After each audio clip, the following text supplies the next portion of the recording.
Hello everyone, I'm Kelly from 1-800. Hello everyone, Kelly from 800. Hello everyone, I'm Kelly from 1-800 Respect, and welcome to today's 1-800 Respect and Women with Disabilities Australia webinar. Before we start, I'd like to pay my respect and acknowledge the traditional owners of the land on which this meeting takes place, and also pay respect to elders both past and present. Today's topic is understanding violence against women with disabilities. We are pleased to welcome our presenters today, Samantha Connor. Samantha is the Policy Manager for Women with Disability Australia. Samantha is a passionate advocate for the rights of women with a disability. She has a lengthy background in disability and human rights, is a board member of People with a Disability Australia, and a member of Women with Disabilities Australia. Samantha has been instrumental in advocating for the rights of people with disabilities to be free from acts of violence, neglect and abuse. Her roles have included membership of the Expert Committee on the Workforce and Sector Capacity Design Group on the National Disability Insurance Scheme, Expert Committee membership on the Stop the Violence Project, and a current role on the Disability Steering Committee for the Royal Commission into Institutional Responses to Child Sexual Abuse. Samantha lives in regional Western Australia, works as a disability consultant and has 6 children, several of whom have disabilities and psychological disabilities. She shares a home with her husband Peter, has 2 dogs named Frank and Lucy, and a cat named Shodinga. The webinar is live and interactive. You're encouraged to participate by posing questions to Samantha, which can be typed into the chat box, which is located at the bottom left-hand side of your screen. There will be approximately 10 minutes during this webinar for question and answer time at the end, and Samantha will attempt to answer as many questions as possible during the webinar. Should your answers not be answered, however, during the webinar, WIDA is very happy to be contacted after the webinar. If you're experiencing difficulty hearing the sound during the webinar, please dial the 1-800 support number listed in the chat box below. I'm now very pleased to pass over to Samantha to begin. Hey. Hi everyone, thank you so much for joining us and welcome to the webinar. So we are discussing understanding violence against women with disability today, as discussed on the Women with a Disability or a number of disabilities, and I'm currently working for Women with Disabilities Australia. WIDA represents more than 2 million disabled women and girls, and we're a transnational human rights and systemic advocacy organisation that's run for and by women with disabilities. Just so you understand my involvement, I'm working as somebody who has background in disability, violence, abuse and neglect, and I've had some involvement with some of the current things that are going on, including the Senate inquiry that's going on into institutional violence, the Royal Commission and other lobbying activities around prevention of violence, neglect and abuse. So today we're going to go through some background about what disability is, about the human rights approach to disability, what violence is against disability and what we know about violence and disability and contributing factors. We're going to talk about how to address violence against women with disability and also understand some of the barriers that women with disability might experience when seeking help. And we've been asked by 1-800 Respect to actually look at some really practical ways to address those barriers. So we've included inclusive policies and practices, disability access and inclusion plans, accessible information and communication, physical barriers, and organisational attitudes and systemic change. So disability, the way that we understand disability has implications for our responses to women and girls with disabilities who are at risk of or experiencing violence. We used to look at disability in terms of understanding impairment, which was referred to as the medical model, and now we use the social model of disability. So that emphasises that disability isn't just a result of impairment, but it actually results from disabling environmental and social barriers.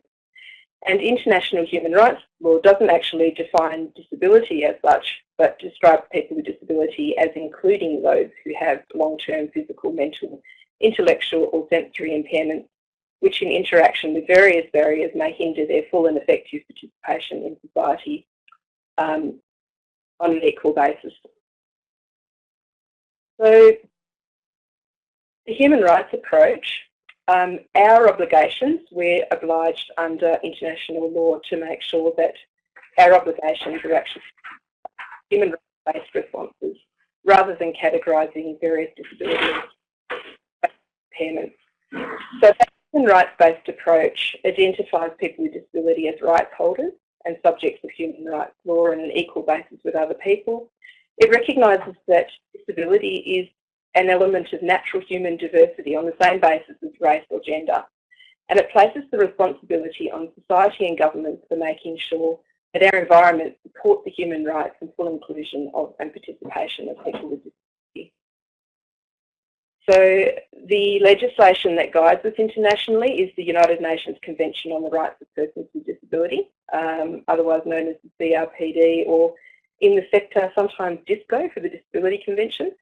And we are required to ensure that the human rights of people with disability are recognised and upheld.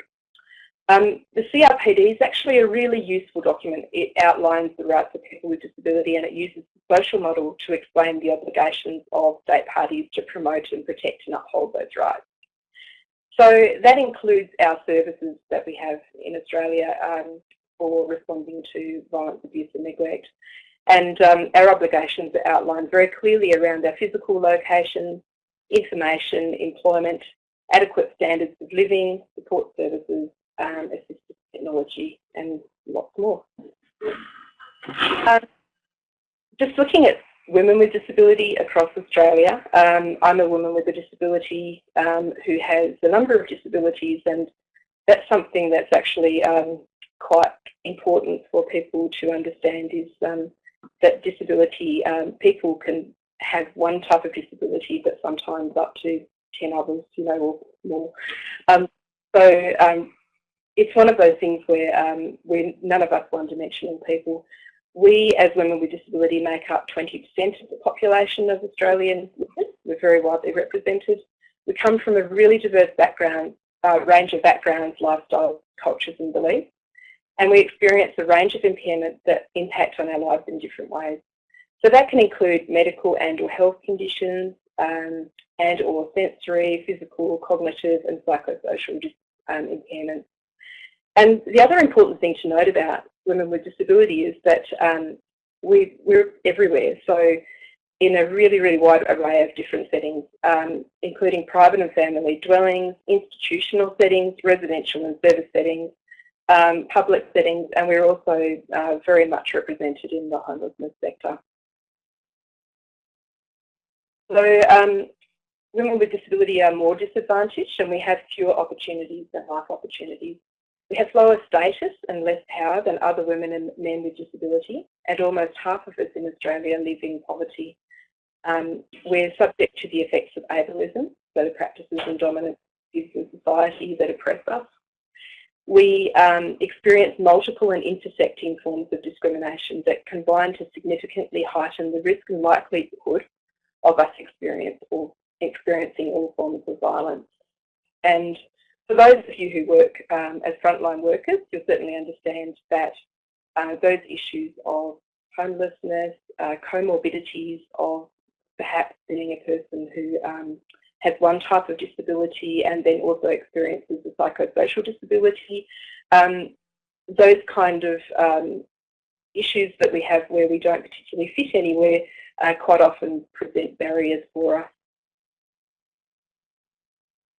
Violence against women with disability doesn't always look like intimate partner violence, which is a lot of lots of times when we're talking about domestic and family violence, that's the way that it's framed. Violence against women with disability is very diverse, and it can sometimes constitute torture or ill treatment, so that includes forced sterilisation and chemical and physical restraint. It's a form of disability discrimination, it's a form of gender-based discrimination, and it often occurs within and as a result of intersectional forms of discrimination. It encompasses gendered disability violence, which is violence directed against a woman because she's a woman, but it's also shaped by the disability context. And this violence affects women with disability disproportionately as individuals and as a group. And as I referred to before, that it can happen in a variety of settings. So relationships and contexts including large residential institutions. In some states, up to 500 or 600 people with disability live in the same setting. Group homes, respite settings, boarding houses, private homes and on the street. And the perpetrators are equally diverse. They can include intimate partners, family members, formal or informal carers, residents, staff and in residential institutions and disability support workers. We experience domestic and family violence in a range of ways. Some of the more unique forms of domestic and family violence include physical violence, and it might look slightly different for women with disabilities. That might involve the withholding of food, water, medication or support services. It might involve misusing medication as a restraint, or using physical restraints, or destroying or withholding disability-related equipment. It might include sexual violence, such as inappropriate touching during caregiving, taking control of reproductive processes, demanding sexual activities. It might include emotional violence, such as verbal abuse, forced isolation, trivialising disability, humiliation, threatening violence, institutionalisation, or the withdrawal of care or threatening to hurt guide dogs, pets or other family members. Financial violence, which includes stealing or taking control, very common, taking control of investments and refusing to pay for essential medication or disability-related equipment, and coercion and manipulation that result from existing hierarchies between people with disability and people without disability. That last area is really important about that power imbalance, which leads to many of those things. During the beginning of this year, we held a Western Australian inquiry into abuse of people with disability. And it was really interesting to note that many of the types of violence that we've just outlined above happened together. So victims weren't just subjected to one type of violence, they were often subjected to multiple forms of violence. We also know that it's more extensive than violence amongst the general population. It's significantly more diverse in nature than women in general. And as a population, women with disability experience very high levels of all forms of violence intensely and frequently.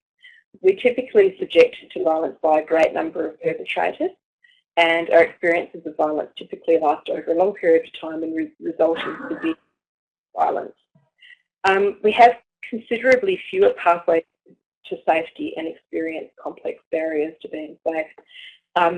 Another really important issue around our responses to especially domestic and family violence is that women often feel that they can't receive support, or they're physically or in other ways unable to receive that support. 70% of women with disability have been victims of violent sexual encounters at some time in their life. 90% of women with an intellectual disability have been subjected to sexual abuse, with more than 2/3, 68%, having been sexually assaulted before they turn 18.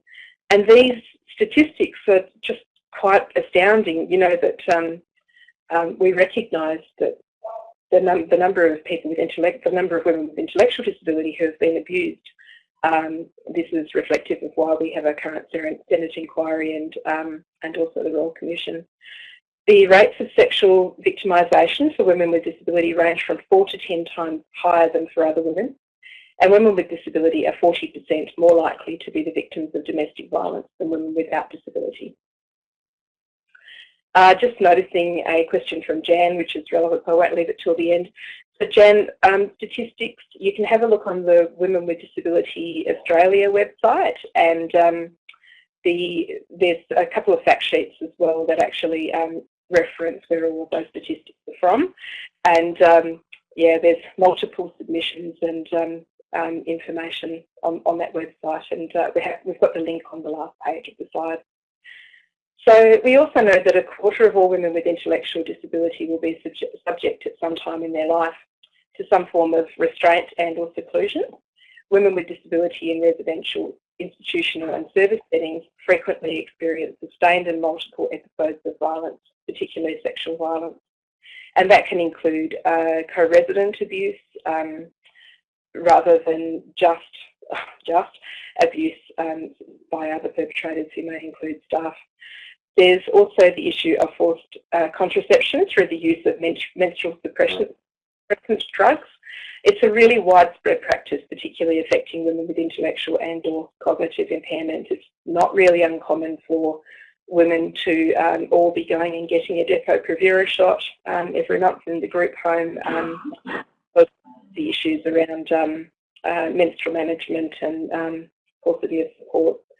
Women with and girls with disability in Australia continue to be at risk of experience forced sterilisation, which is recognised globally as a form of torture.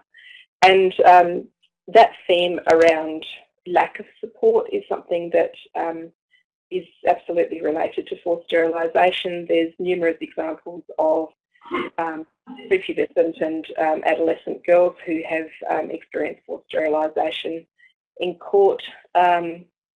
And there's a lot of submissions that have gone into the Senate inquiry a few years ago about forced sterilisation. Some of the more alarming comments in court were around, the fact that this person might develop a phobia about blood, that the person may experience menstrual cramps and that would be a bad thing, that the caregiver, the person only received unpaid care and therefore it would be overly burdensome for the parent or carer to be having to provide that support for the young woman with disability. So the other contributing factors that women with disability themselves have identified about pervasive and extensive violence include that place of residence or service setting, dependence on others, fear of disclosure, perceived lack of credibility or normalisation of violence in institutional settings. And we see that quite often where there's violence that's reduced to administrative error and nobody ever was ever accountable. Lack of access to the criminal justice system, poverty and lack of economic independence, exclusion from the labour market. Many of us don't have jobs or are unable to get employment. Lack of awareness and knowledge of rights. Lack of awareness and knowledge of what constitutes violence, which is really important. A lack of access to crisis accommodation and support. A poor understanding by service providers of the complex nature and multiple forms of violence against women with disability. And also a lack of participation in and access to decision making. This is a case study from a woman who's a 39-year-old woman with an intellectual disability. She was and is recently raped and bashed 3 times in 1 week by several different men. She lives in a semi-supported residential facility. In one of the attacks in the local park in broad daylight, she was repeatedly anally and vaginally raped and beaten. When she made it back to the residential facility, a staff member made her hand wash her bloody garments. The worker wrongly assumed that Christine was menstruating, despite her being on an injectable contraceptive, and she was reprimanded for getting blood on her clothes. 2 days later, Christine disclosed the rapes to her friend, who helped her report the rapes to the police. The police initially assumed that Christine might be making it up. Forensic evidence established clear evidence that the rapes occurred, but the detectives decided not to investigate because Christine has an intellectual disability. And I'd just like to add to that, aside from this case study, there's many examples of the 51 interviews that we did in Western Australia at the beginning of this year. There was not one perpetrator who was actually taken to court. So there were clear barriers from the time that a person experienced violence, neglect, or abuse, all the way through to where somebody shouldn't have fought. You can look and see where all of those barriers took place. The theme of assuming that people might be making it up and not being believed is a really common theme. So in order to address violence, interventions and prevention strategies are contingent on how we understand violence against women with disability and how we define it.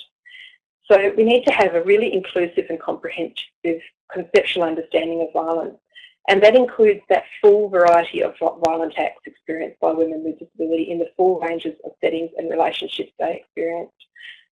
Rape is rape. It doesn't matter if you're raped in a group home or institution or if you're raped on the street. You should be able to access the same services and supports as women without disability have. We also really need to understand intersectionality and experience with violence. The types of barriers that to seeking assistance that women with disability might experience when seeking help. They might not be aware that services are available to them. Many women don't know that refuges exist, especially if they're in isolated and segregated settings. Information about domestic violence and family violence services might not be freely available to them where they're living, or it might be actively denied to them by the perpetrator of violence, especially if it's a caregiver.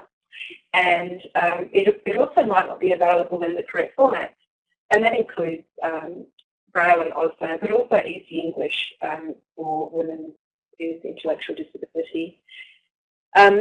Inappropriate or inadequate education can mean that women with disability are unaware of their rights, and there's not really much education that's tailored for women with disability about rights, but also about what violence looks like, what respectful relationships look like, and that level of education for women with disability themselves. Women with disability are frequently not believed upon disclosure, and services that are often not accessible because of attitudinal, information or physical access barriers. There's an interesting thing in the disability sector that people believe that there are special things for special people always. And so in case of being able to access main support, there are no specific violence supports, for in many states. And so people with disability are often denied access to help because of that lack of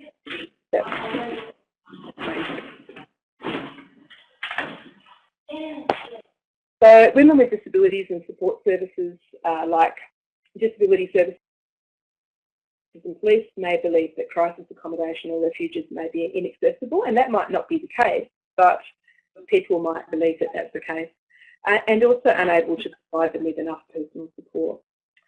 They might rely on their abuser for daily personal care, which places them in completely unequal power relationships.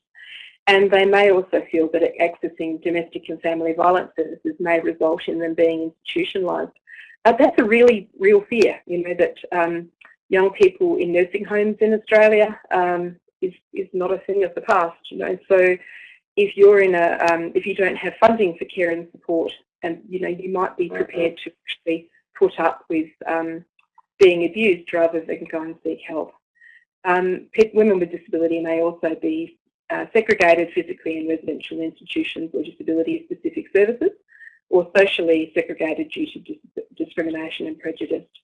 Being isolated physically or socially also means that a lack of supportive informal networks.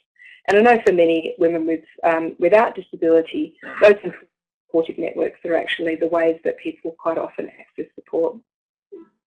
So looking at the practical side of how to address those barriers, having inclusive policy procedures is, we quite often face discrimination when we're trying to gain access to services, including domestic and family violence refuges. And so services really have to be aware of and implement an intersectional understanding of domestic and violence in domestic and family violence in their policies. So gender is not the only dynamic in terms of intersectionality. A friend who escaped domestic violence was saying that as a deaf Aboriginal lesbian who lives in a regional area, there was nothing that fit her in terms of her being supported to access help and support. An intersectional approach requires access and accommodation, programs and support targeted to women with disability. And quite often we overlook the needs of women with psychosocial disability, especially when they don't identify with having mental illness. Quite often those women are identified as being troublesome people, and it really is an area where, especially when there are comorbidities, that people need some extra attention.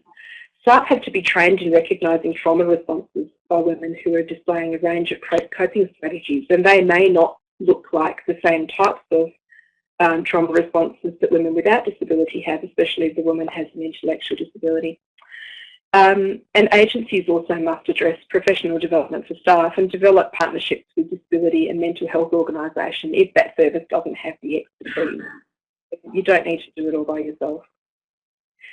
Disability access and inclusion plans, I've said and inclusion plans because I'm from WA, where they're mandated by law for public authorities. In other states of Australia, disability action plans are quite common, and they're very useful documents to be able to identify and address any other barriers that are hindering people from using the service. The Disability Discrimination Act in 1992 says that it's unlawful to discriminate against people with disability on the basis of their disability. So this really isn't a nice add-on thing that people can do. This is actually something that's required under law, and that includes access to information, physical premises and employment. So we have an obligation to develop inclusive policies, procedures and practices and review and implement them and review them regularly. But there's no single change that will make your service accessible. So it's not going to be a silver bullet with putting an accessible toilet in or a ramp. You need to have flexible changes, and it's also really important to consult with women with disabilities to understand the types of changes that might make your service more accessible. Accessible information and communication is often highlighted as one of the key issues for women with disability. You know, your informative materials, it's a great idea to look at how accessible they are, but also how widely available they are and whereabouts you're distributing them. So that might include disability services, it might include doctors' offices, advocacy organisations, schools, community centres, accessible bathrooms. Your website should be accessible, and you should meet the web content accessibility guidelines, otherwise known as the WCAG, which is the easier acronym. And you should also have accessible documents if they're downloadable documents. If it's a poster, make sure it has an accessible text description. If you have a downloadable area, then please make sure that your documents are in Word rather than PDF or accessible PDF, and have easy to read content. Easy English is often overlooked. Given the number of women with intellectual disability who are abused, it makes sense that we would have easy English documents available for those women. They should also be available in Braille, large print, audio and electronic.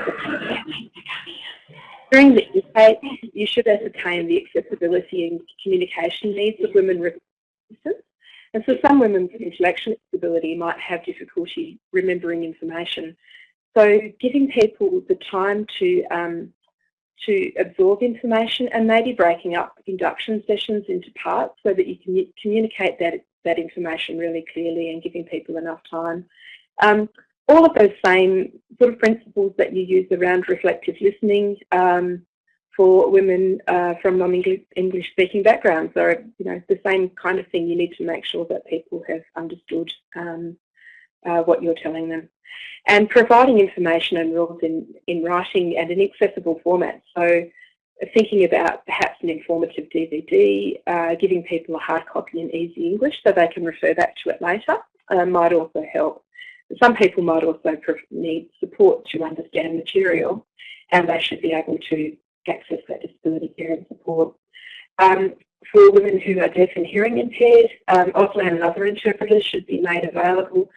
There was a very interesting police case raised a few months ago about the police force who asked the abuser, who was the caregiver of the person who was living with a deaf woman, who was asked to be her interpreter because the police didn't want to pay for an interpreter.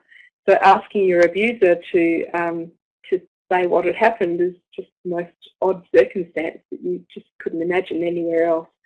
And that's something that's quite common in the disability sector, that people in hospitals are unable to access interpreters past 5 o'clock. There's really huge issues around resourcing and access, and organisations should really plan to make sure that that they are adequately resourced to support those women.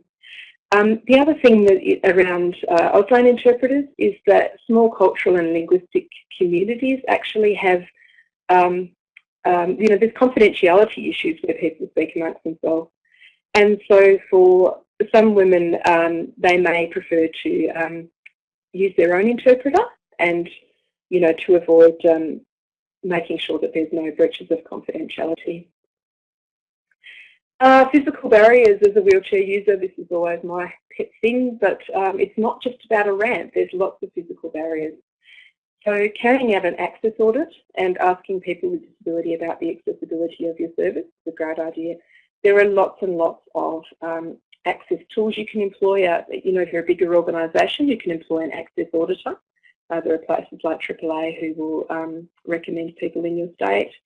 You can ask people with disabilities about the accessibility of your service, which is a really easy way to do that.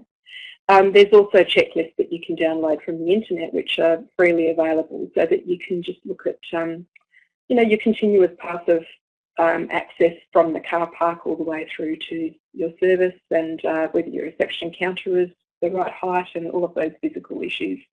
And some changes might be small things. So they might be organisational practice issues, and some might be major changes. So putting in an accessible bathroom, which is never a cheap exercise, but is required by law. You need to think about other easy changes, like having adequate storage, making sure that rooms have enough lighting and seating, installing handrails, making sure that women who use the service are aware of accessibility of areas. So for blind women and vision impaired women, not drastically rearranging the furniture and making sure that you put items back into cupboards are probably important things for people who are already disorientated because they've gone through a traumatic experience, and they then need to orient themselves to somewhere new. It might take people to get a while to get used to the physical environment. And the last thing is the organisational attitudes and systemic change. The attitudes of service staff, managers and governance bodies can also be barriers to women with disability. And in the inquiry that we did at the beginning of the year, it was really interesting to see how people had the perception that women with disability could be treated differently. Women who were raped and where there was evidence of rape and pregnancy, in institutions, it was reduced to administrative error and dealt with internally rather than being taken to external bodies. There's also issues around attitudinal barriers that are based on stereotypes and myths that are really deeply entrenched. People may think that women with intellectual disabilities, for example, cannot be sexual beings, that they'll be forever childlike. That women with disabilities can't be sexual beings. There's, issues around the way that people are perceived really actually informs the way that we respond to people. We should be increasing staff awareness and participating in disability training. There is good and bad disability training of all types, as anything else, and asking it to be human rights oriented training is always a good idea. Engaging staff and encouraging staff to engage with your disability action plan is a great idea, rather than having that one person in the organisation who is responsible for carrying it out. Making sure that there is whole of organisation carriage of that disability action plan, and that it's embedded in your operational plans across your organisation is a great idea. And so, for example, with your accessible information, that if you're a big enough organisation who has marketing staff, you really need to make sure that your marketing staff understand the requirements under the DDA and what they're part of carrying out the disability access and inclusion plan is to be. We should be illustrating the intersectional experience of domestic and family violence, and also collecting data which helps inform your future practice with a focus on the extent and prevalence, the forms and nature of the violence, and causes, consequences and effects. I did notice previously that there was a comment about data and where some statistics are from, and I would like to make the comment that there's actually a really limited amount of data because of the lack of collection of data in a range of different circumstances. And that's something that we really need to start doing properly. We do have the Disability Abuse and Neglect Hotline. The information that comes out of that goes directly to government and isn't publicly available. And there's not really any way that we collect data systemically across Australia.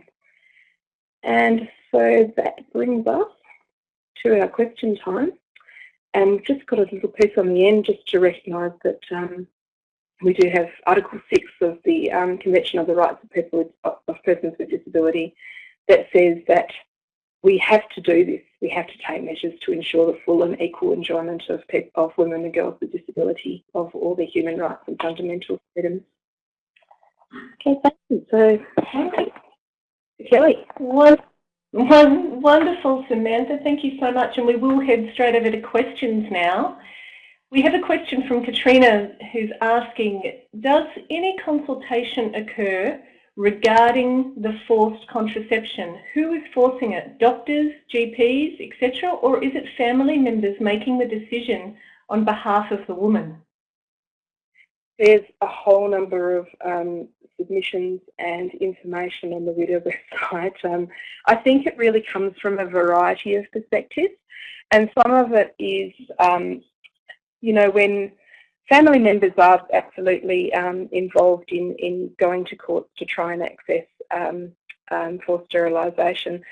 A lot of the myths and stereotypes about the sexuality of women with disabilities is instrumental in informing those decisions, I think.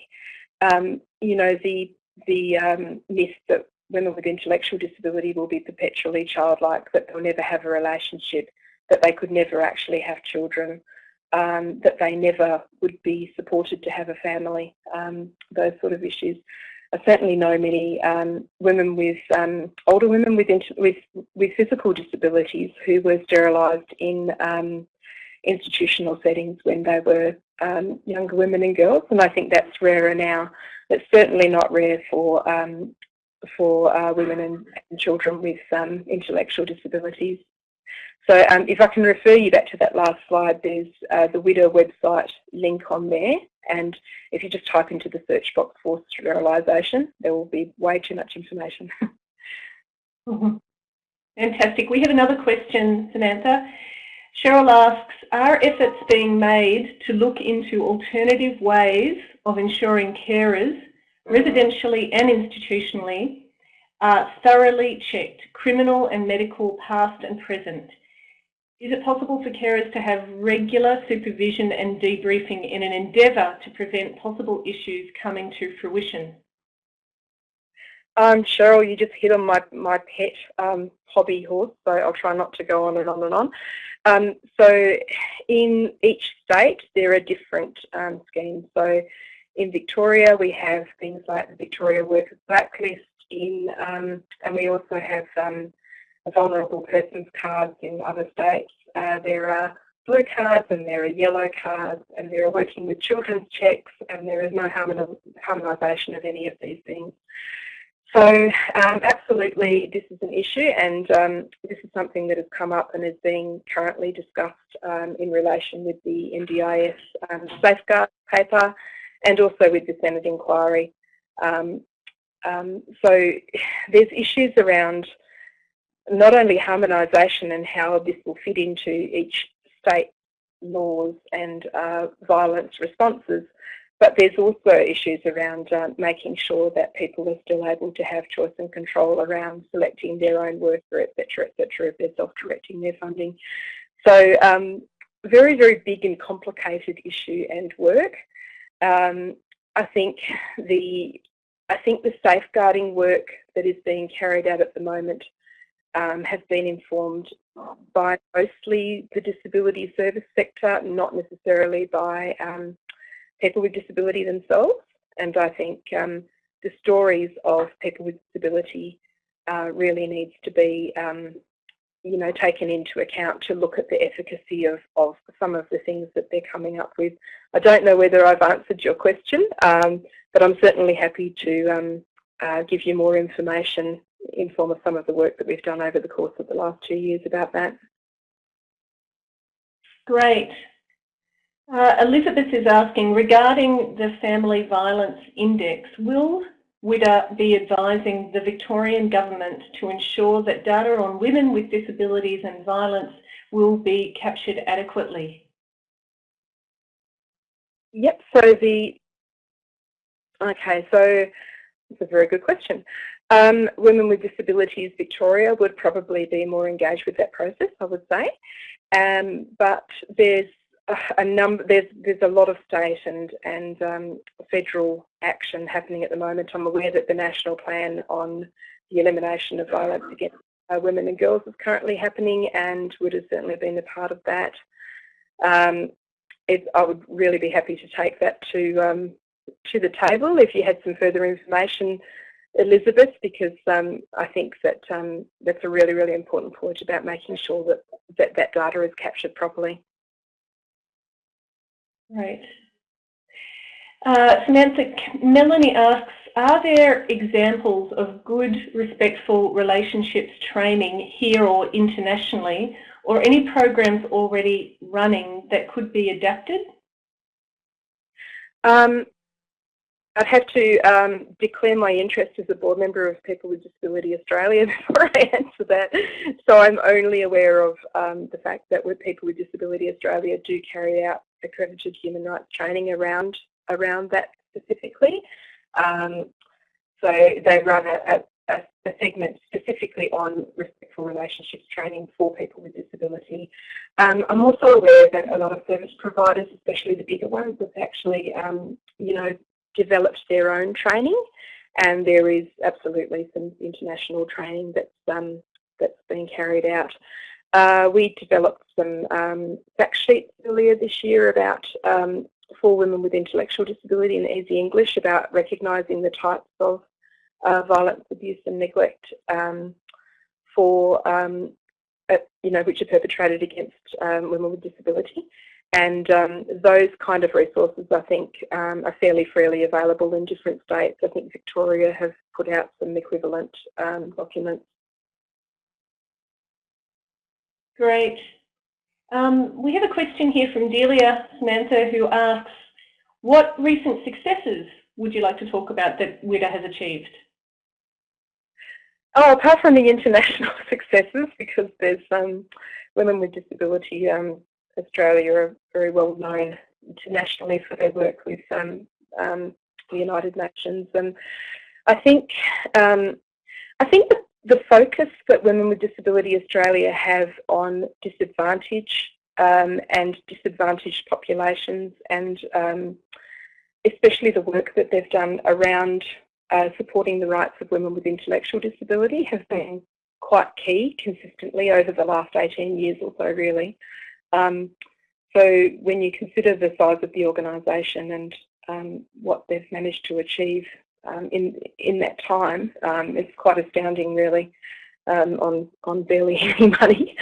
So yeah, so it's probably a good idea to have a look at the WIDA website. I don't know how well Carolyn records her successes, but they've certainly made some major inroads in making sure that those things that we take for granted are underlined with a disability focus for almost everything. Well, Samantha, I think that's a good one, a good question to wrap up with now. And I'd like to thank you very much for your presentation today, and as well as thank everyone for attending today's webinar. A special thank you to everyone that submitted questions, and I know that there are a lot of questions that came through, and if you missed out on having your question answered, please contact WIDA directly. Finally, I'd really like to take this opportunity to bring your attention to our next very exciting webinar on Thursday, the 22nd of October, with Jennifer Burns. Jennifer's the Director of Anti-Slavery Australia and Associate Professor of UTS Faculty of Law. Jennifer will discuss trends in Australia, laws against forced marriage, terminology, warning signs and indicators, impact on survivors, as well as support services available. You can find out more by visiting 1800respect.org.au. And additionally, we'd also like to encourage you to share Daisy. It's an innovative new app, or innovative app that's been recently updated that connects women to support services. For more information about Daisy, again, visit the website. Now, please stay logged in to take our online survey, which you'll be redirected to very shortly. And thank you again in advance for your participation, your questions and your feedback. And we wish you a very good afternoon. Thank you.